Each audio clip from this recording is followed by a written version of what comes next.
Just as there are multiple generations, there are also multiple stages when it comes to financial planning. And where you are in life, along with your financial situation, may influence or even dictate how you prepare and maintain your plan during each of those phases. So ask yourself, what stage are you in? Are you preparing for your next phase? What are some of the questions and concerns you have? And how can we as advisors help you navigate through? Stay tuned to find out.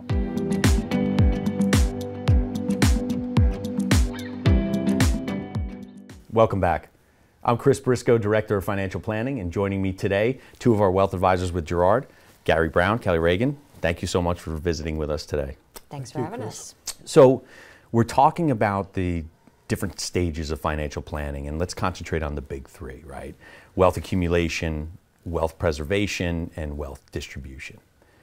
If I can assign generations to each, right? The accumulation phase, 20s to early 40s, maybe the millennials, Generation Z.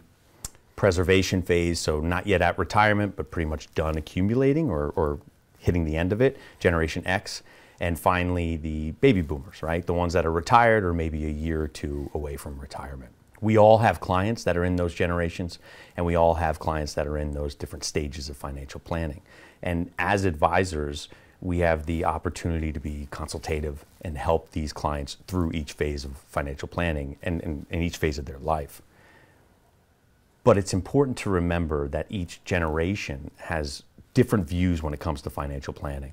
So let's start with the baby boomers, right? The retirees, ones who are about to be retired. What are you hearing and seeing with clients? Gary? Yeah, thank you, Chris. Yeah, when we go through the planning process, it's interesting. You know, they definitely want to learn about, what their retirement is. They're going from a regular income to no income. What's the game plan for how they can supplement their budget? But you also learn other aspects and what they really value, and what they really value is, their family. They want to protect their family, and perhaps there's grandchildren in their life now. What can they do for them? Perhaps a 529 college plan. But also, if they've been philanthropic, charitable throughout their life, perhaps that's elevated, as they go into their retirement years. So one thing we advocate is our Univest Foundation. It's a donor-advised fund. It's a 501c3, and they can donate appreciated stock as an example. They can also use their IRA when it comes to RMDs to make direct investments to not-for-profits. So there's a lot of ways you can advocate for your clients and also do it in a tax-efficient way. Mm-hmm. So I think the more we know about our clients, the more consultative we can be. Mm-hmm. And Kelly, what are you seeing?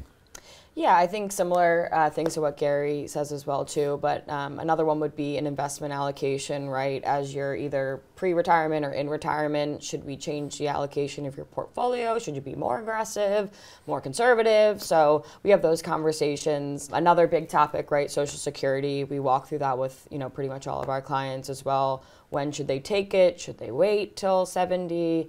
If their spouse can take half of theirs, there's a lot of questions surrounding that. So we work with them on Social Security as well too. And if I can go to the other side, right, the younger generation, the Generation Z, millennials, they're not really worried about what age they should be taking Social Security.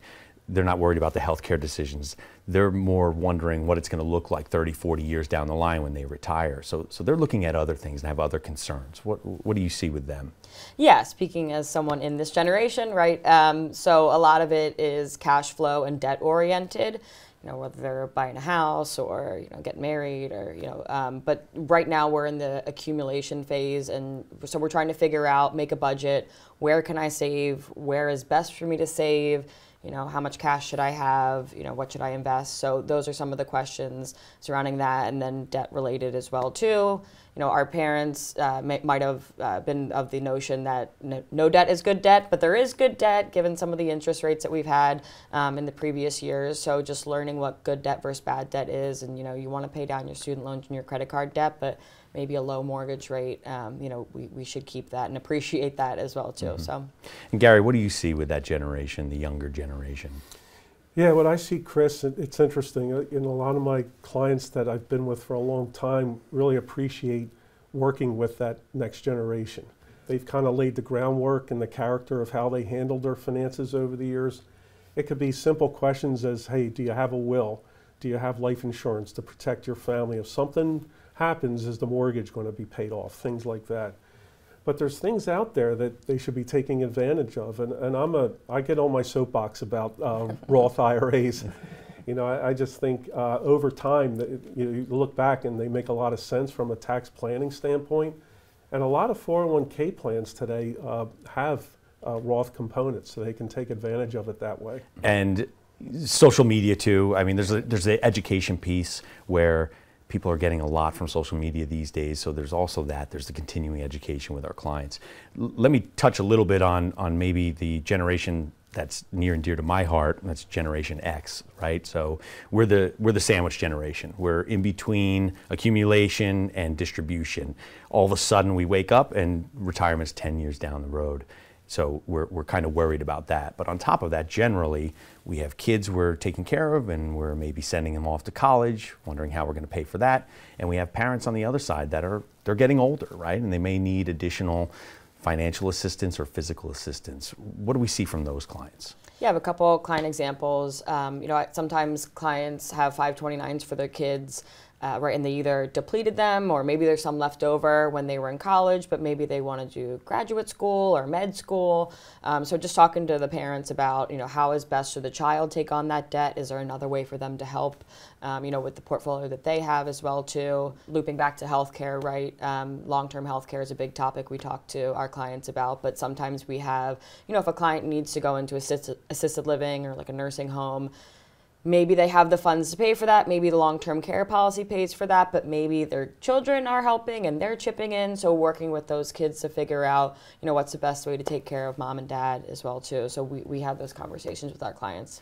I think I'm going to take notes mostly on the Generation X, but I thank both of you for being here and your insights. Very much appreciated. And to you, the viewer, thanks for watching. Remember, each generation focuses on financial planning in a different way. And within those generations, people have different concerns, goals, and objectives. If you have any questions or concerns about the phase you're currently in or need help with moving to the next phase of financial planning, don't hesitate to reach out. Visit our website, meetgerard.com. On there, you'll find contact information for Gary, Kelly, and myself, and the rest of the team. And as always, we're here to help in any way we can. Take care.